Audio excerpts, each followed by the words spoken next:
Seja bem-vindo, seja bem-vinda a este canal. Se você quiser acompanhar este canal, eu convido você a se inscrever. Se não for inscrito, se inscreva. Também ative o sininho para receber as notificações das próximas postagens, ok? Vamos para o conteúdo de hoje. Segundo Crônicas, capítulo 6. O rei louva a Deus e abençoa o povo. Então Salomão tomou a palavra e exclamou: Deus advertiu que habitaria uma nuvem obscura.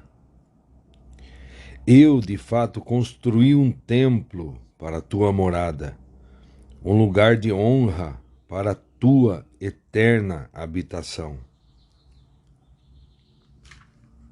Versículo 3. Em seguida, o rei virou-se e abençoou toda a congregação de Israel, que ali estava reunida, e se colocou em pé. Versículo 4. E Salomão bradou: Bendito seja Deus, o Senhor, Deus de Israel, que cumpriu pelas suas poderosas mãos tudo quanto prometera com sua própria boca a meu pai Davi, quando lhe afirmou: Desde o dia em que tirei o meu povo da terra do Egito, não escolhi cidade alguma de todas as tribos de Israel para nela edificar um templo para o meu nome. Nem escolhi homem algum para ser líder do meu povo Israel. Mas escolhi Jerusalém para que o meu nome permanecesse ali, e escolhi Davi para governar sobre o meu povo Israel. Versículo 7. Meu pai Davi tinha no coração e na alma o objetivo de construir um templo em homenagem a Deus, o nome do Senhor, o Deus de Israel. Versículo 8. Mas Deus lhe advertiu: Fizeste bem em alimentar em teu coração o propósito de construir uma casa para a habitação do meu nome. Quando nós lemos aqui, o Velho Testamento ele aponta para o Novo Testamento. E veio o seguinte raciocínio: nós, hoje, buscamos a nossa construção diária da nossa vida, uma construção diária, crescendo na graça, no conhecimento, buscando a nossa santificação, porque hoje nós somos a casa, a morada, a habitação de Deus. Por isso nós devemos nos dedicar nessa construção diária, ou seja, diariamente buscarmos obedecermos, praticarmos a palavra dele, para termos comunhão, para o Senhor habitar em nós, quando nós guardarmos a palavra, colocarmos em prática, e assim nós caminharmos até o fim persistentemente, confiando no Senhor Jesus Cristo para a nossa salvação. Agora eu vou estar lendo aqui o que diz a Bíblia King James Fiel, a nota de estudo aqui embaixo.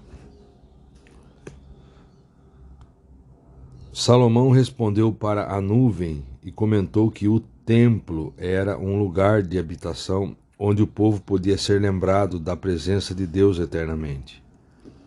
Aí referindo-se do versículo 3 em diante até o versículo 11, quando toda a congregação se levantou para receber a bênção de Salomão, ele repetiu a história conhecida que levou a esse ponto, para que todos compreendessem a graça de Deus.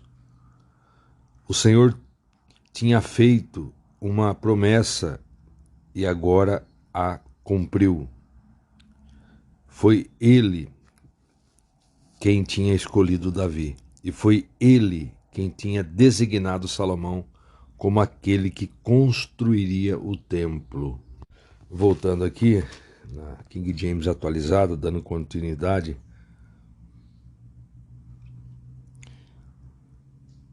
então eu li o versículo 8. Mas Deus lhe advertiu: fizeste bem em alimentar em teu coração o propósito de construir uma casa para a habitação do meu nome.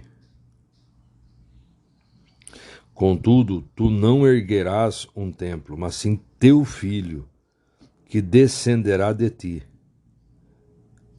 Esse sim edificará uma casa ao meu nome. Versículo 10. Assim o Senhor cumpriu a sua palavra.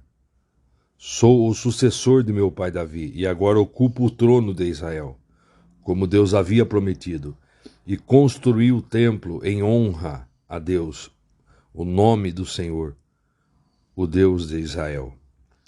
Versículo 11. Depositei em sua casa a arca da aliança, na qual estão guardadas as tábuas da aliança do Senhor, aliança que ele mesmo estabeleceu com todos os filhos de Israel.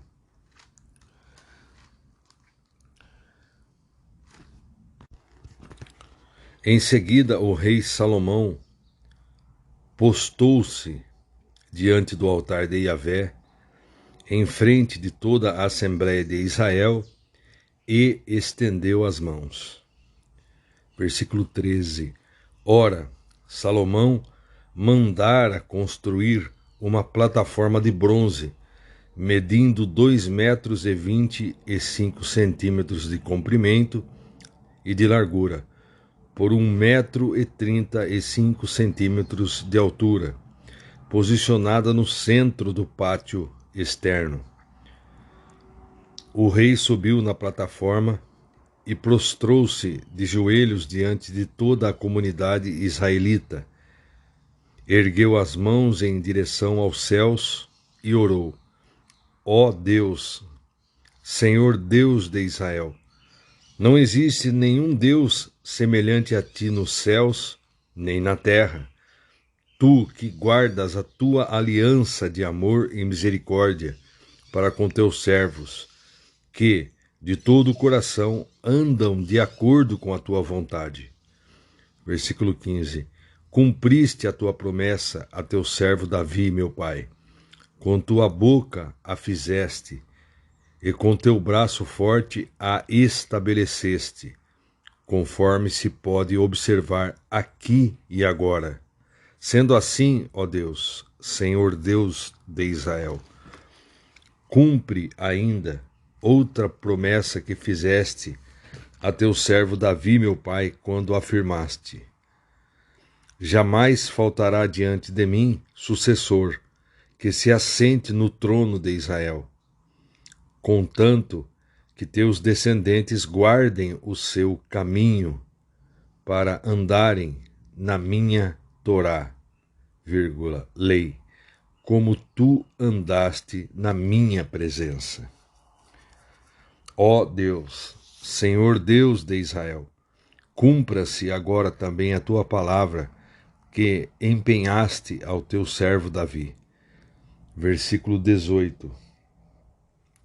Todavia, na verdade, habitaria Deus com os seres humanos na terra? Nem os céus e os céus dos céus podem te abrigar, muito menos este templo que construí. Versículo 19. Contudo, atende à oração e à súplica do teu servo, para ouvires o clamor e pedido de misericórdia que teu servo derrama diante de ti neste momento, ó Senhor meu Deus. Versículo 20. Que os teus olhos estejam voltados dia e noite para esta casa, templo sobre o qual afirmaste que colocarias o teu nome, a fim de que ouças a oração que o teu servo fizer voltado para este lugar. Ouve, pois, as súplicas do teu servo e o rogo de Israel, o teu povo, quando orarem voltados para esse lugar. Ouve desde os céus e, quando ouvirem, concede-lhes o teu perdão. Agora eu vou ler o que diz o comentarista, referindo-se aos versículos 12 e 13. Salomão tinha planejado esse momento ao mandar fazer uma plataforma e ao assumir publicamente uma postura reverente para orar. Dessa forma, o povo podia se concentrar nele, enquanto ele representava o povo diante do Senhor. Salomão agradeceu a Deus, pois a primeira metade da promessa do Senhor tinha ocorrido. O templo tinha sido construído e o filho de Davi estava no trono. Em seguida, ele pediu que Deus cumprisse a segunda parte da promessa, a dinastia perpétua dos descendentes de Davi, enquanto eles permanecerem fiéis. Salomão reconheceu que Deus não se limitava ao templo. Não se limitava ao templo. Isso era diferente da visão comum no Antigo Oriente, próximo de que todas as divindades estavam restritas a uma localização específica, como um templo ou uma região geográfica limitada. Na teologia de Israel, o templo era um lugar onde o povo podia vir ao encontro do Deus vivo. Mas esse Deus vivo estava presente em toda parte. E continuando, versículo, então nós lemos, ouve desde os céus e quando ouvirem, concede-lhes o teu perdão. Agora, versículo 22. Quando um homem pecar contra seu próximo e tiver que fazer um juramento e vier jurar diante do teu altar nesta casa, escuta dos céus e ajuíza com misericórdia. Julga os teus servos, retribui ao culpado o que de fato lhe cabe, fazendo recair sobre o pecador o peso do seu erro e declara sem culpa o inocente, concedendo-lhe o que o seu procedimento correto merece. Observemos aqui, a primeira situação envolvia um homem que tinha cometido algum mal e que agora precisava limpar seu nome ou por fim a sua punição fazendo um juramento no templo. Salomão não pediu que uma pessoa culpada fosse liberada, mas que a justiça fosse feita. Aí continuando, versículo 24. Quando Israel, o teu povo, for derrotado por um inimigo, por ter pecado contra ti, e voltar-se para ti e invocar o teu nome, orando e rogando a ti nesta casa, ouve dos céus e perdoa o erro de Israel, o teu povo, e o faz retornar à terra que deste a ele e aos seus antepassados. Quando o céu se fechar e não houver chuva por terem eles pecado contra ti, e eles orarem com sinceridade, voltados para este lugar, confessarem o teu nome e se afastarem da prática do pecado, por os teres afligido, escuta do céu, perdoa o pecado e os erros dos teus servos e de Israel, teu povo. Ensina-lhes o caminho da vida e envia chuva sobre a tua terra, que concedeste ao teu povo por herança. Se ocorrer um tempo de fome ou enfermidades sobre a terra, se houver seca, ferrugem, mofo, gafanhotos peregrinos e gafanhotos devastadores, ou ainda quando os inimigos sitiarem suas cidades, quando, em meio a qualquer praga ou epidemia, Versículo 29.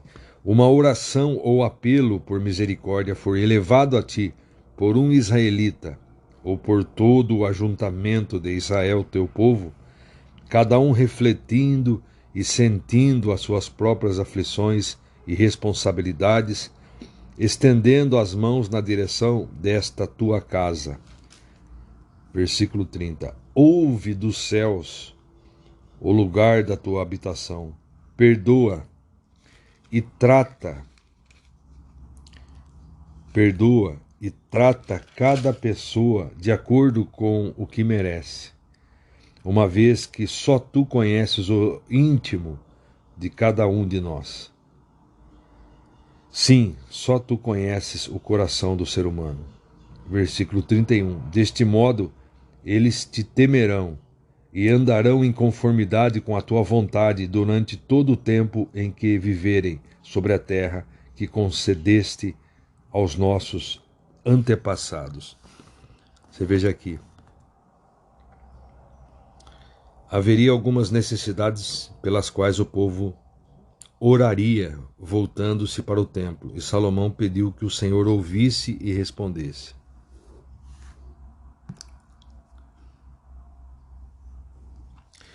Aí depois eu vou ler novamente aqui. A primeira situação envolvia um homem que tinha cometido algum mal e que agora precisava limpar seu nome ou pôr fim à sua punição, fazendo um juramento no templo. Salomão não pediu que uma pessoa culpada fosse liberada, mas que a justiça fosse feita. Aí, a segunda situação é ilustrada por todo o restante de 2 Crônicas. Ela envolvia o afastamento de Deus pelos israelitas e sua consequente derrota por um inimigo. Salomão pediu que, assim que eles caíssem em si e orassem no templo, Deus perdoasse os seus pecados e os trouxesse de volta à terra que tinham perdido. A terceira situação sugeria que uma seca, que nós já vamos ler, uma seca na terra tinha sido causada pelo afastamento do Senhor por parte dos israelitas. Mais uma vez, a oração de Salomão era para que Deus, enviando a chuva, respondesse à oração sincera no templo.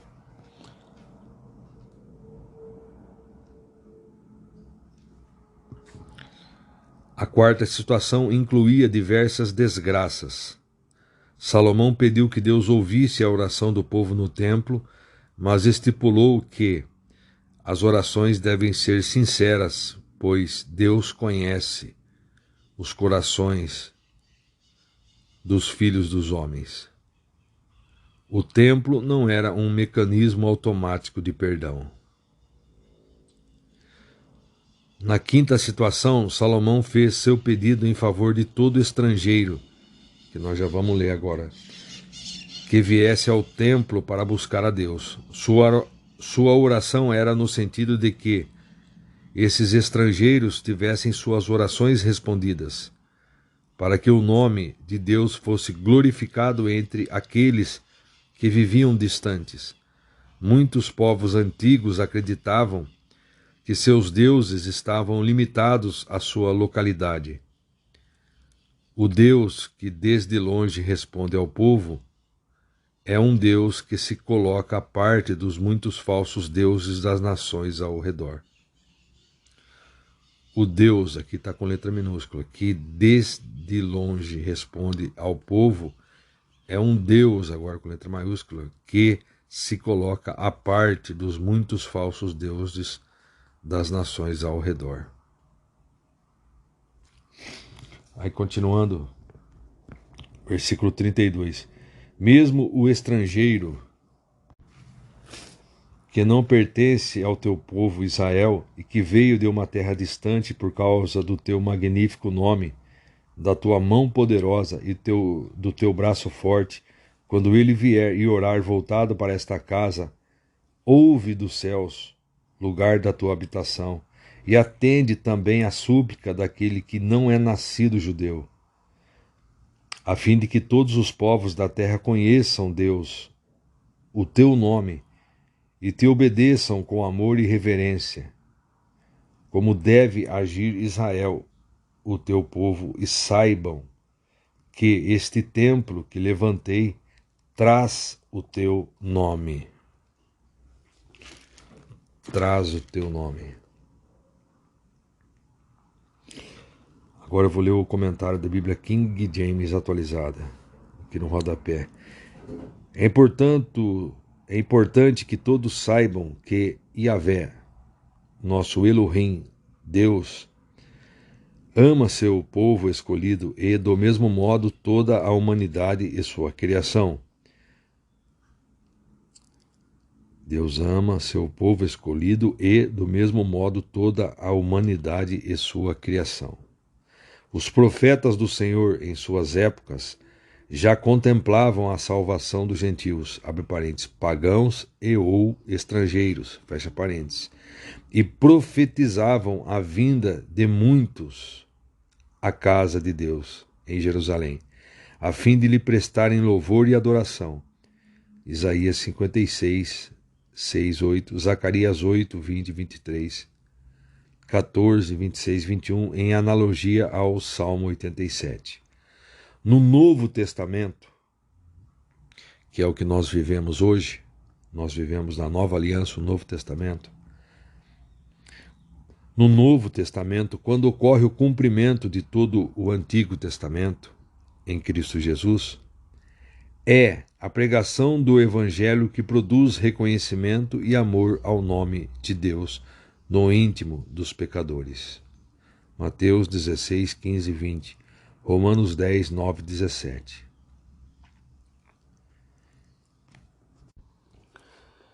Profecias anunciam o dia em que todas as nações irão adorar em Jerusalém.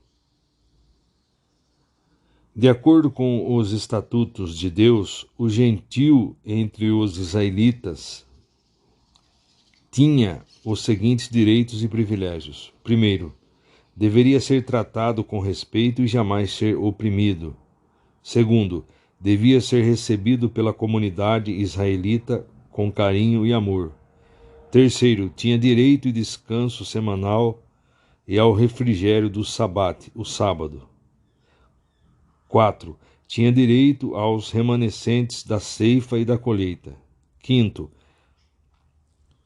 Caso necessitasse, tinha também o direito ao asilo.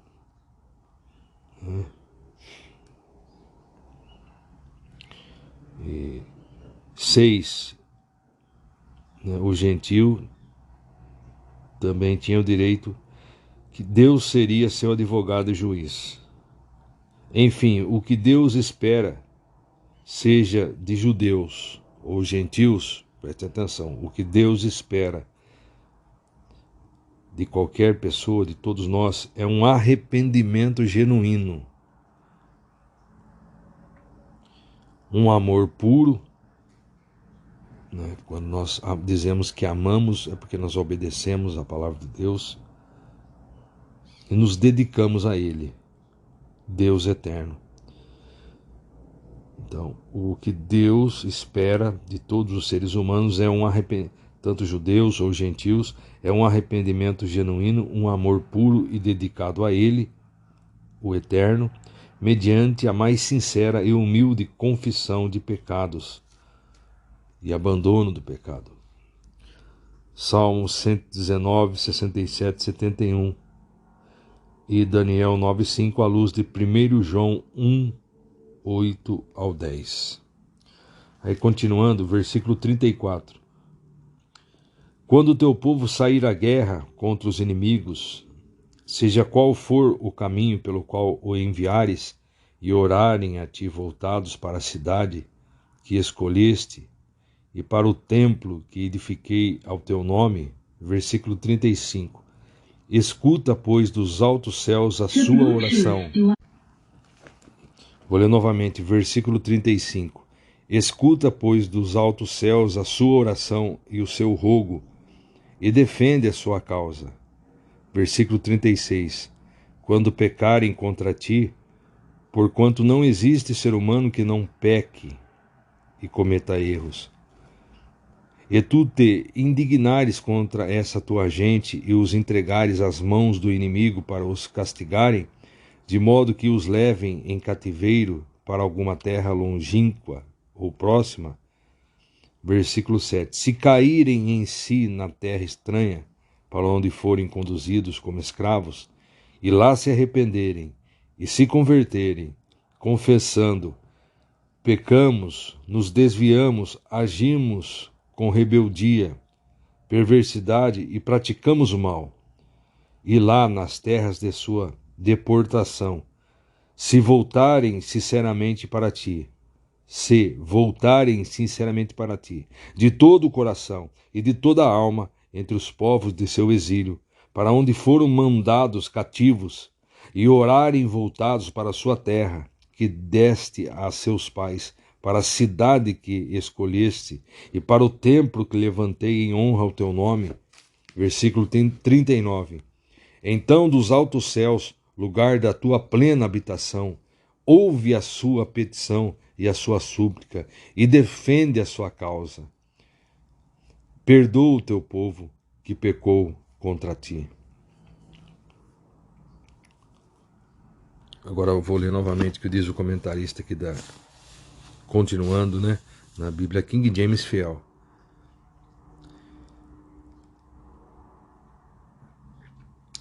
Referindo-se aos versículos 34 e 35.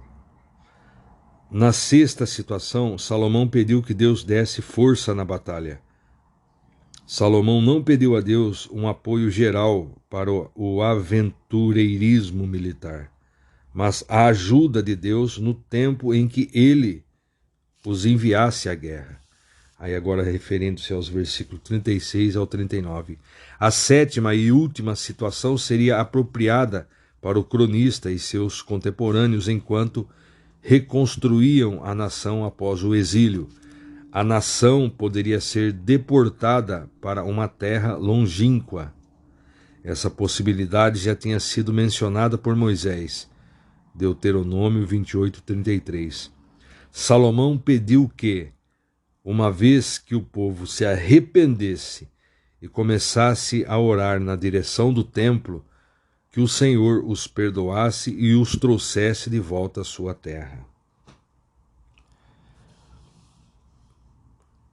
E finalmente, referindo-se aos versículos 41 e 42, Salomão concluiu sua oração pedindo que Deus tomasse posse do templo para que os sacerdotes, os santos e ele, o rei ungido, se regozijassem na intimidade de Deus. Ele orou para que Deus abençoasse Israel por causa das misericórdias prometidas a Davi, a qual de fato Deus estendeu a mão, e a muitas gerações de reis de Judá. Aí voltando aqui, conclusão da oração do rei de Israel, versículo 40. Portanto, ó meu Deus, estejam neste momento os teus olhos observando tudo quanto aqui se passa, e atentos aos teus ouvidos as orações e súplicas declaradas a ti neste lugar. Versículo 41. Agora, pois, levanta-te, ó Deus, Senhor Deus, e vem para o teu lugar de repouso, tu e a arca do teu poder, que os teus sacerdotes estejam vestidos de salvação, e os teus santos se alegrem na tua bondade, ó Deus, Senhor Deus. Versículo 42. Ó Yahvé, Senhor Deus, não rejeites o teu ungido. Recorda-te das tuas misericórdias e promessas firmadas ao teu servo Davi.